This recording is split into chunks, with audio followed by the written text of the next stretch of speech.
Assalamualaikum dan salam sejahtera.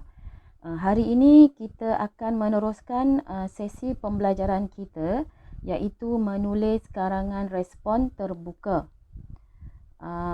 Jadi saya minta kamu semua rujuk modul PDPR pada muka surat yang terakhir dan lihat pada soalan nombor 3 di bawah tema kemalangan jalan raya. Okey, di bawah tema kemalangan jalan raya ini ada 3 soalan. Tetapi untuk hari ini kita akan cuba buat soalan nombor 2. Ya. Kecuaian pengguna jalan raya merupakan punca utama kadar kemalangan jalan raya terus meningkat. Bincangkan pernyataan di atas. Okey ya, kita akan buat soalan nombor 2. Baik, seperti biasa, sebelum kita menulis karangan, penting untuk kita menganalisis dahulu soalan yang diberi. Baik, berdasarkan daripada soalan yang telah saya baca tadi, kita perhatikan di sini, kecuaian pengguna jalan raya ini merupakan isu. Okey, ini merupakan isu kepada soalan ini. Kemudian punca ini merupakan kehendak. Ya, iaitu kehendak soalan, iaitu punca apa tadi? Punca kemalangan jalan raya meningkatlah disebabkan apa? Kecuaian pengguna jalan raya. Kemudian kita tengok apakah format soalan. Bila kita lihat soalan ni kata bincangkan. Jadi bermaksud ini ialah karangan jenis perbincangan. Ya, ini format. Baik. Bila disebut perbincangan di sini, ya, bincangkan pernyataan di atas, ialah kita bincangkan pernyataan yang diberikan ni tadi. Baik, kamu ada 2 pilihan. Pertama ialah sama ada kamu setuju 100%. Setuju 100% dengan pernyataan bahawa punca utama kemalangan jalan raya adalah disebabkan kecuaian pengguna jalan raya. Tak ada sebab yang lain. Tak ada punca yang lain. Okey. Pilihan kedua ialah kamu setuju dan tidak setuju. Ya, kamu setuju dan tidak setuju dengan pernyataan di sini. Bermakna kamu setuju bahawa punca kemalangan jalan raya disebabkan oleh kecuaian pengguna jalan raya. Tetapi ada juga punca lain yang menyebabkan kemalangan berlaku. Ya, jadi kalau kamu setuju 100% pun betul. Kalau kamu setuju dan tidak pun betul. Jadi ada 2 pilihan lah. Okey. Baik, sekarang kita akan teruskan untuk mencari isi tentang punca-punca kemalangan jalan raya tadi. Okey. Jadi kita buat senaraikan punca kemalangan jalan raya. Okey. Kemudian kita senaraikan. Okey. Mesti ada 4 isi. Ya, ada 4 isi. Isi yang pertama ialah, okey, ini kita boleh jadikan sebagai isi. Ya, kecuaian pemandu di jalan raya. Kedua, yang ini pun boleh juga sebagai isi, pemandu mengantuk, ya, atau mabuk, ya, semasa memandu. Okey. Ketiga, pengguna yang tidak memeriksa kenderaan. Keempat, keadaan fizikal jalan raya. Okey, jika diperhatikan daripada keempat-empat isi ni, okey, isi 1, isi 2, isi 3. Okey, yang ini punca yang disebabkan oleh pemandu. Nampak tak? Okey. isi nombor 4 ini disebabkan oleh punca lain. Ya. Jadi sini saya pilih 3 isi punca daripada kecuaian pemandu dan 1 isi disebabkan oleh punca lain. Ya. Jadi cukuplah ada 4 isi. Baik, langkah yang seterusnya. Kita dah dapatkan isi, kemudian saya minta kamu menulis karangan dengan menggunakan teknik imbakub. Okey, ingat lagi tak apa itu teknik imbakub? I, M, bar, K, U, P. Ya, gunakan teknik ini. Okey, I itu apa? I ialah isi. M tu apa? Mengapa. Bar tu ialah bagaimana. K itu ialah kesan. U ungkapan. Dan P itu ialah penegas. Okey. Isi, kita menyatakan isi. Mengapa tu maksudnya kita berikan huraian. Huraian kepada isi. Ya, maksudnya M ni dia memberikan huraian kepada isi. Okey, biasanya di sini kita akan gunakan penanda wacana hal ini demikian kerana. Kita sambung. Okey. Bar pula ialah bagaimana. Bagaimana ni biasanya diikuti dengan contoh. Ya, maksudnya di sini ayat berbentuk huraian juga. Huraian kepada mengapa. Maksudnya kita memberikan huraian kepada mengapa ni pula. Dan biasanya di sini kita gunakan penanda wacana keadaan ini berlaku apabila. Kalau kita sambunglah. Ataupun hal ini berlaku apabila. Ada penanda wacana yang lain yang boleh kita guna pakai. Kemudian kesan kita berikan kesan. Kesan maksudnya kesan adalah huraian kepada bagaimana ni tadi. Ya, kemudian kita cari ungkapan ni. Ungkapan ni bermaksud ialah kita berikan peribahasa. Ya, ataupun cogan kata. Ya, yang sesuai. Ya, berdasarkan daripada isi dan huraian yang kita berikan. Kemudian P ni adalah penegas. Okay. Kita tegaskan balik isi. Jadi isi dengan penegas ni sama je. Ya, kita ulang balik isi tadi di ayat terakhir. Ya, mungkin kita cuma cara olahan tu saja berbeza, tapi dalam ayat tu perkara yang sama diulang, disebut semula. Okey. Jadi saya nak kamu huraikan setiap isi tadi. Ni. Isi ni tadi ada 4 isi. Setiap isi huraikan menggunakan teknik imbakub. Ya. Menggunakan teknik imbakub ni tadi. Baik.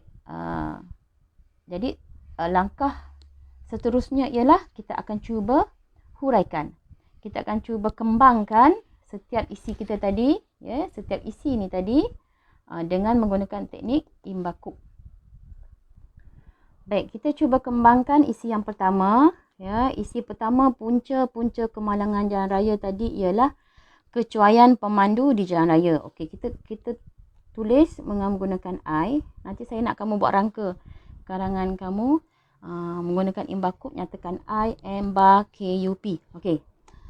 Baik, I kita menyatakan isi. I itu maksudnya isi, maksudnya kita menyatakan isi. Okey. Jadi kita tulis beginilah. Ya. Kecuaian pemandu di jalan raya. Goyang pula.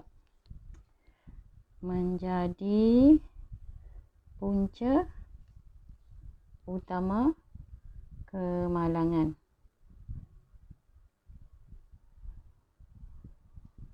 Okey. Kemudian I dah selesai. Okey, sekarang kita M pula. Mengapa? Mengapa kita katakan bahawa kecuaian pemandu di jalan raya itu menjadi punca kemalangan? Mengapa kita kata begitu? Kita berikan sebab lah. Jadi kita akan gunakan hal ini demikian kerana. Ya, hal ini demikian kerana sikap apa? Sikap pemandu lah. Ya, yang cuai semasa memandu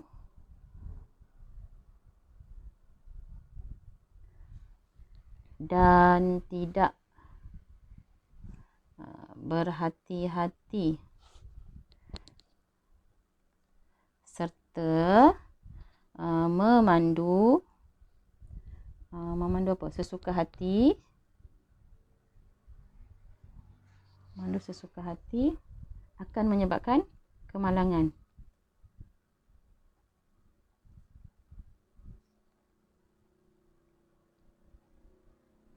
Nampak tak? Kita telah memberikan sebab kepada isi kita tadi. Kita berikan sebab mengapa kecuaian pemandu jadi penyebab kemalangan. Kan ada kaitan. Okey, sekarang kita teruskan dengan ba. Ba tu maksudnya ialah bagaimana. Bagaimana kemalangan boleh berlaku yang disebabkan oleh kecuaian yang kita sebutkan tadi. Jadi kita kata keadaan ini boleh berlaku apabila pemandu yang cuai tidak akan menghiraukan keadaan apa? Keadaan sekeliling. Keadaan sekeliling dan pemandu yang lain. Ya. Keadaan sekeliling dan pemandu yang lain.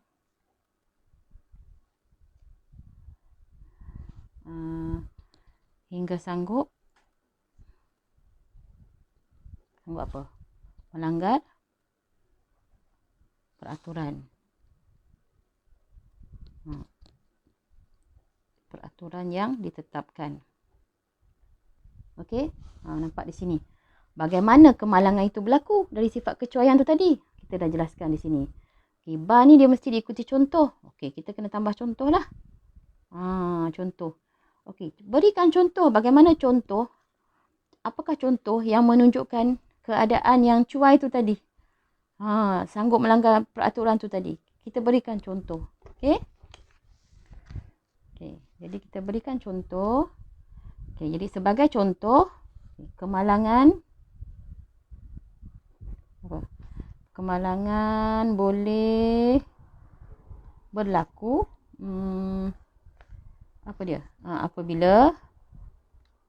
apabila pemandu buat apa? Okay, kita ambil ni, pemandu memecut kenderaan sesuka hatilah, betul tak? Sesuka hati tanpa menghiraukan had laju. Had laju yang apa? Yang ditetapkan. Okey, nampak tak? Contoh ni ada kaitan kan dengan ba ni tadi. Tu cara dia lah. Okey, selesai ba, kita cari pula K. Apa K? K itu ialah kesan. K itu ialah kesan. Apa kesan daripada sikap kecuaian pemandu ni tadilah yang kita cerita dari atas, daripada isi, daripada mengapa dan bagaimana, apa kesan daripada sikap kecuaian pemandu ni tadi? Kesan memandu laju-laju ni tadi. Jadi kita boleh mulakan dengan akibatnya. Okey. Akibatnya kenderaan yang yang dipandu laju tadi kan. Yang dipandu laju tidak dapat dikawal. Lalu jadi apa? Lalu melanggar lampu isyarat. Lampu isyarat merah. Merah ataupun yang lebih buruk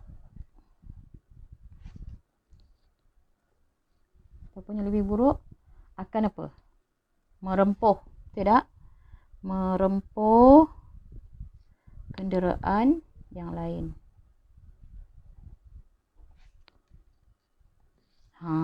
Okey, itu kesan dia. Ya. Okey, kemudian kita cuba cari U. Ya, U. U ni apa tadi? U tu ialah ungkapan. Okey, nak tulis ungkapan. Okey, kita kata macam ni lah. Ni sikap. Sikap apa ni tadi? Ni sikap mementingkan diri, betul kan? Ya, pandu laju-laju tu sikap pentingkan dirilah. Ya, tak ambil peduli orang di sekeliling kan. Jadi sikap mementingkan diri bagai ni peribahasa kita masuk. Bagai enau dalam berlukar melepaskan apa? Lepaskan pucuk masing-masing. Jadi seharusnya apa? Sikap ni tak bagus kan? Seharusnya dielakkan. Ya, dijauhkan. Ya, semua tu kita boleh bubuh. Okey, last. Akhir sekali kita berikan ayat penegas. Okey, penegas pula kita ulang balik. Ya, tapi penegas tu maksudnya kita tegaskan lah. Kita boleh kata tegasnya, sememangnya, sesungguhnya ataupun jelasnya. Itu semua menunjukkan penanda wacana untuk penegas. Okey, jadi sini saya nak guna jelaslah. Jelaslah bahawa kemalangan boleh berlaku pada bila masa sahaja. Seandainya apa? Seandainya kita cuai atau lalai di jalan raya. Okey, selesai dah kita punya imbakub kita ya untuk satu perenggan. Okey, banyak tak? Ya, banyak kan? Tu. Banyak. Okey. Tadi dah selesai dah kita buat isi yang pertama. Rangka imbakub tu tadi saya tulis dengan lengkap. Yang itu kita boleh terus pindahkan dalam bentuk perenggan dalam karangan kamu nanti. Okey. Sekarang kita akan teruskan pula untuk isi yang kedua. Ya, isi kedua, isi ketiga dan juga isi yang keempat. Tetapi yang ini saya akan berikan rangka yang ringkas sajalah. Ya, sebahagian saja saya akan tunjukkan ya untuk kamu buat rangka imbakub. Selebihnya ya kamu pelajar semua kena lengkapkan sendiri. Okey. Jadi yang isi pertama tadi saya tunjukkan rangka yang lengkap. Untuk isi yang kedua dan yang sehinggalah yang keempat saya akan tunjukkan rangka imbakub yang ringkas sahajalah. Itu pun sudah memadai. Yang penting kamu tahu bagaimana nanti untuk kamu tulis dengan lengkap dalam perenggan karangan kamu. Baik, sekarang kita cuba bincangkan isi yang kedua kita tadi. Kita dah cari isi tadi kan. Okey, I ya, iaitu isi kita yang kedua tadi. Iaitu apa tadi isi? Jadi saya nak nanti dalam buku kamu tulis begini jugalah. Ya, kena tulis rangka karangan dengan menggunakan imbakub ni juga. Senaraikan imbakub. Pemandu mengantuk atau apa? Isi tadi ialah mabuk. Mabuk semasa memandu kan. Okey. Okey, ini isi yang kedua. Okey, macam biasa juga kamu kena sama jugalah kamu tuliskan M. Okey, jadi kalau isi kedua ni sebenarnya kita nanti bila kamu dalam penulisan karangan kamu, dalam perenggan karangan kamu kena ada penanda wacana lah. Ya, maksudnya selain itu pemandu yang mengantuk atau mabuk semasa memandu juga menjadi punca kemalangan jalan raya. Itu cara dia lah. Apabila kamu menulis dalam perenggan karangan. Untuk rangka ni kita tak perlulah tulis semua tu ya, kita tulis yang penting sahaja. Okey, M. Bila M, mengapa? Mengapa kita katakan bahawa pemandu yang mengantuk atau mabuk ini jadi punca kemalangan? Jadi kamu kena berikan sebab lah ataupun berikan huraian. Itu cara kita untuk menulis M, huraian M. Kenapa agak-agak pemandu mengantuk atau mabuk ni boleh menjadi punca kemalangan? Ya, jadi kita boleh kata kat sini ya, kalau pemandu yang mengantuk atau mabuk ni dah tentu dia tidak apa? Tidak dapat tumpu perhatian, betul tak? tidak dapat tumpu perhatian semasa memandu. Jadi bila tak dapat tumpu perhatian semasa memandu, apa yang jadi kat situ? Mengapa? Dah tentulah ya, dia akan menjejaskan cara pemanduan dia lah. Okey, kemudian ba pula. Bagaimana boleh berlakunya kemalangan disebabkan oleh sikap tu tadi yang mengantuk, kemudian tidak dapat tumpu perhatian. Bagaimana? Jadi kita boleh katakan di sini ialah selalunya ialah pemandu kalau mengantuk ni disebabkan apa? Dia memandu lewat malam, betul tak? Pandu lewat malam. Ataupun yang memandu awal pagi. Awal pagi. Okey, jadi bila dah memandu lewat malam, awal pagi kan mengantuk. Ya, kemudian kita lihat apa-apa jalan raya lengang, betul tak? Bila jalan raya lengang buat apa? Ya, pecut. Betul tak? Pecut laju. Bila pecut laju, ya, tak dapat tumpu perhatian, ya, tak boleh nampak keadaan jalan raya dengan betul. Yang itu boleh menjadikan kemalangan. Di situlah ba. Mesti ada contoh di situ. Okey, contoh supaya jelas. Okey, contoh dia apa? Kita berikan contoh yang lebih jelas. Okey, sebagai contoh pemandu yang mabuk ataupun pemandu yang di bawah pengaruh alkohol. Okey. Dia tidak boleh memandu ya dengan betul. Tidak boleh memandu dengan betul. Ya. Kemudian kamu boleh tambah lagi lah huraian di situ. Tapi di sini kamu nampak apa dia punya isi di situlah. Perkara penting dalam huraian ayat contoh kamu tu tadi. Di dalam huraian ayat bagaimana tu tadi. Kamu nampak perkara tu. Okay. Kemudian nanti kamu buatlah ya apa dia kesan daripada ni semua. Kemudian cari ungkapan peribahasa yang sesuai. Kemudian tegaskan balik ya, sebut balik I di sini. Okey ya. Faham? Baik. Kemudian kita teruskan dengan isi yang ketiga. Isi kita yang ketiga tadi apa? Okey, I kita apa? Okey, I kita tadi ialah pengguna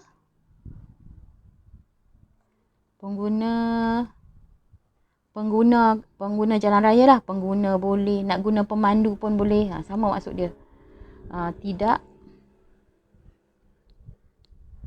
memeriksa kenderaan. Okey. Mengapa kita katakan tidak memeriksa kenderaan ni jadi punca kemalangan? Kita bagi tahulah ya. Kita bagi tahu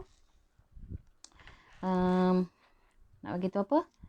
Kita bagi tahu kenderaan yang apa? Okey, kenderaan yang selamat digunakan ya. Kenderaan yang selamat digunakan